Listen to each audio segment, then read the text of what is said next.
time, I'm very pleased to yield to another member of the Budget Committee, dear friend of mine, 3 minutes, Ms. Moore from Wisconsin.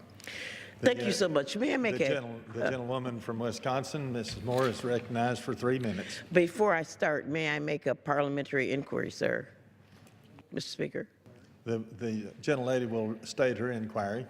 My inquiry is: has the concurrent budget passed? Is it law? The Speaker cannot comment on that measure. Well, the rule, Mr. Speaker, is really clear. It says that the provisions of the House Concurrent Resolution 27 as adopted by the House shall have the force and effect in the House as though Congress has adopted such concurrent resolution. So I'm hearing that we've adopted it, so have we in order to take up these appropriations bills, we're supposed to have passed that. And I'm on the Budget Conference Committee, and I didn't recall that we had passed it, sir. So I renew my inquiry as to whether or not we're operating under a past budget resolution that is passed. Consult the records of the House to find the legislative history on any piece of legislation.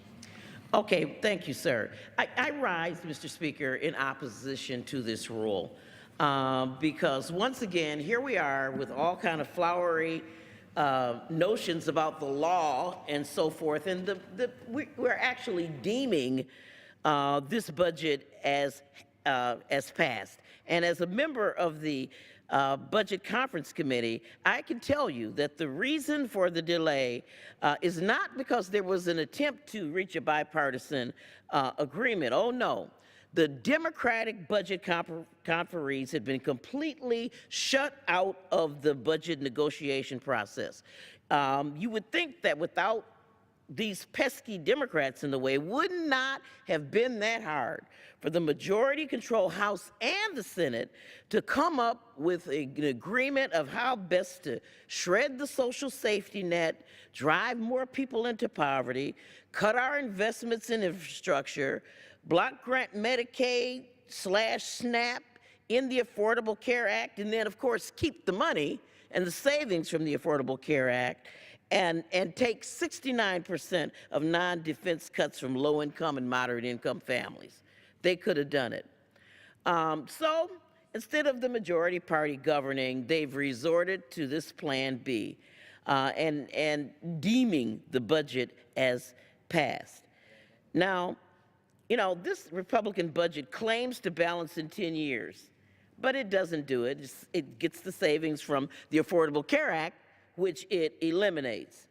And also to appease the war hawks in the Republican caucus, they throw this money into the overseas contingency operations, also known as a slush fund.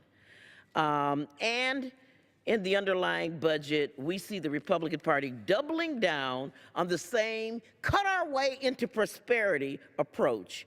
That's another charade claiming that block grants are just another form of enabling states to have more flexibility. When you hear the word flexibility, think massive cuts. It means eviscerating the social safety net. So I ask my colleagues to reject this rule, and I yield back to the gentleman from Florida. The gentlewoman yields back the balance.